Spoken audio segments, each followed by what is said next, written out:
The 1910 fires have distilled themselves traditionally into the big blow-up, into one incident. And the big blow-up has distilled itself into the story of Ed Pulaski. And the site of Pulaski's exploit has really become a kind of hallowed ground for American fire. It's forgotten but rediscovered. And I think, like other hallowed sites, it's subject to many interpretations.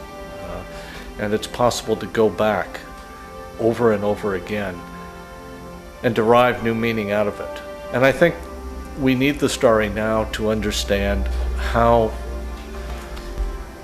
the U.S. took the path it did for fire. And so you've got with Ed Pulaski a kind of folk hero who can explain to the general public what this means. And you have a dramatic story that emerges, a narrative, if you will. You have all the apparatus.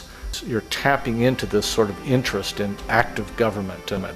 These were not simply big fires. We have lots of big fires. Big fires come and go all the time.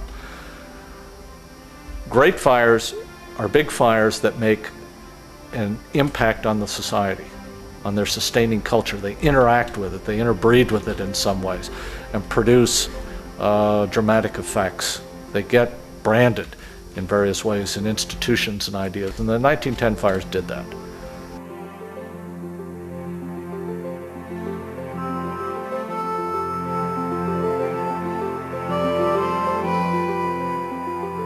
RAC stands for Resource Advisory Committee. The law requires the establishment of a Resource Advisory Committee, or we've shortened it to a RAC, to represent the public's interest in making recommendations to the Forest Service on expenditures of Forest Service dollars. Title III is money that stays in the county but specific to certain projects, forest-related projects, search and rescue, fire protection, things of that nature. And there's some people that are pretty passionate about thinning the forests and making sure that we're doing everything we can to make our woods safe. And if that means cutting some trees and doing some logging to thin the forest and put bread and butter and potatoes on plates, so be it. The one that hits our county that's really helped Shoshone County was the $180,000 to $200,000 for the Placer Creek project, because that was an all-encompassing project. It didn't include just recreation, and it didn't include just roads or habitat or water resources. It encompasses the entire ecosystem.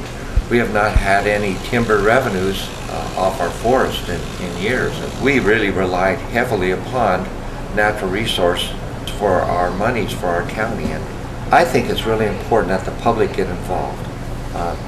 Say 80% plus of our county is federally managed land. Shoshone County had more timber harvest in the past than all but one other county in Idaho and many counties in the nation. I think we've developed a better relationship with the Forest Service, and I think that we feel like our ideas and our concerns are being addressed by the Forest Service, and we feel like the projects that they are involving themselves in, even outside the RAC, have more of a response to the public.